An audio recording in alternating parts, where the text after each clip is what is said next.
Saudara-saudari yang terkasih dalam Tuhan kita Yesus Kristus, sebelum saya mulai renungan ini, saya ingin bertanya, kalau Bapak Ibu disuruh memilih menjadi tanaman atau pohon, Bapak Ibu akan memilih jadi tanaman atau pohon apa? Mungkin kita semua bingung ya. Kalau disuruh milih jadi binatang, mungkin bisa. Kita mungkin ada yang akan memilih gajah karena kekuatannya, singa karena kekuasaannya, kancil karena kecerdikannya, atau kupu-kupu karena kecantikannya. Nah, kalau disuruh milih jadi tanaman, mungkin kita akan bingung akan milih jadi tanaman atau pohon apa. Ada mungkin yang akan milih jadi pohon beringin karena kerindangannya, atau pohon kelapa karena kemanfaatannya, atau mungkin pohon-pohon yang lain. Tapi pernah nggak ada yang kepikiran untuk menjadi gandum? Saya sendiri nggak tahu ya bentuk gandum itu seperti apa. Yang saya tahu gandum itu buat bikin roti, bikin tepung, atau mie, dan sebagainya. Mungkin bentuknya seperti padi kali ya. Tapi kenapa ya Yesus menggunakan gandum sebagai pengajarannya? Toh dari segi manfaat, pohon kelapa lebih banyak manfaatnya. Dari akar, batang, dahan, daun, sampai buahnya. Lebih banyak manfaatnya, seperti yang waktu kita diajarkan di Pramuka. Kenapa gandum? Pada Injil Yohanes 12 ayat 24. Aku berkata kepadamu, sesungguhnya jikalau biji gandum tidak jatuh ke dalam tanah dan mati, ia tetap satu biji saja. Tetapi jika ia mati, ia akan menghasilkan buah yang banyak. Tapi bukannya beberapa tumbuhan juga demikian. Kalau dia jatuh di tanah yang subur, pasti akan berbuah banyak juga. Kenapa gandum? Atau kenapa nggak pakai tanaman padi saja? Sama-sama makanan pokok. Tapi padi semakin tua semakin menunduk. Seperti kata anak-anak zaman sekarang, tetap pakai ilmu padi, bosku. Atau jangan-jangan pada zaman Yesus hanya ada gandum, dan mayoritas penduduknya adalah petani gandum. Makanya Yesus memakai gandum pada pengajarannya. Tapi coba kita dalami lagi ayat Injil tadi. Jikalau biji gandum tidak jatuh ke dalam tanah dan mati, ia akan tetap satu biji saja. Tapi jika ia mati, ia akan menghasilkan banyak buah. Jadi jelas ya makna Injil hari ini, yaitu pengorbanan.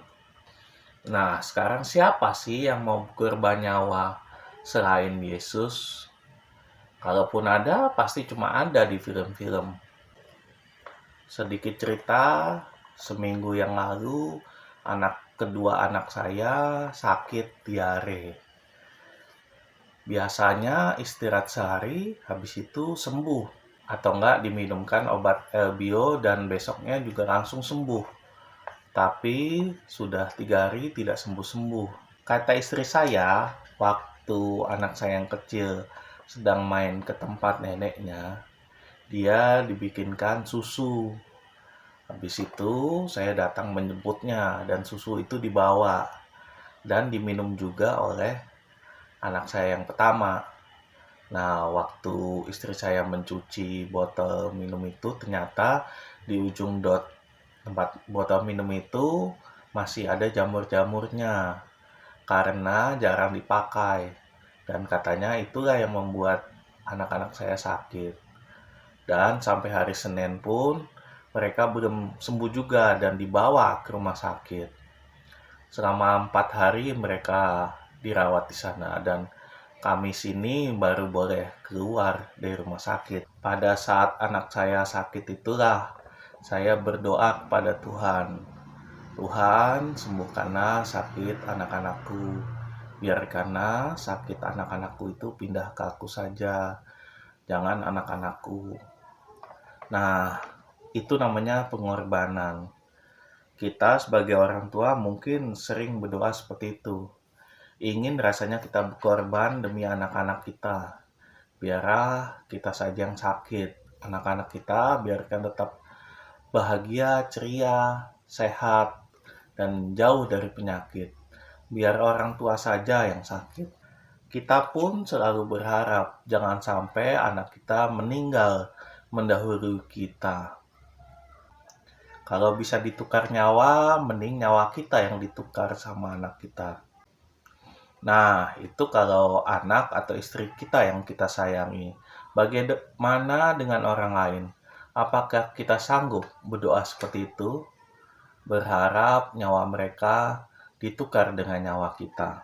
Apakah kita rela menyerahkan nyawa kita demi orang lain? Apakah ada yang rela mengorbankan nyawanya selain Yesus? Saudara-saudari yang terkasih dalam Tuhan kita Yesus Kristus, hari ini kita diajak untuk mengikuti Yesus, melayani Dia. Dan sebagai seorang pelayan dan pengikut, tugas kita adalah melayaninya dan mengikutinya. Yang artinya kalau Yesus mau dan rela menderita dan disalib, artinya kita pun juga harus berbuat seperti itu. Begitupun dengan pengorbanannya. Kita juga harus mau berkorban.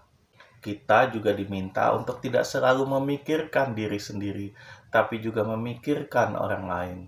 Bapak, Ibu, saudara-saudari yang terkasih, di Minggu Prapaskah kelima ini, mari kita bersiap untuk menemani Yesus menuju ke sengsara dan wafatnya. Sengsara dan kematian Yesus adalah sesuatu yang mesti terjadi. Tidak peduli apapun yang akan terjadi.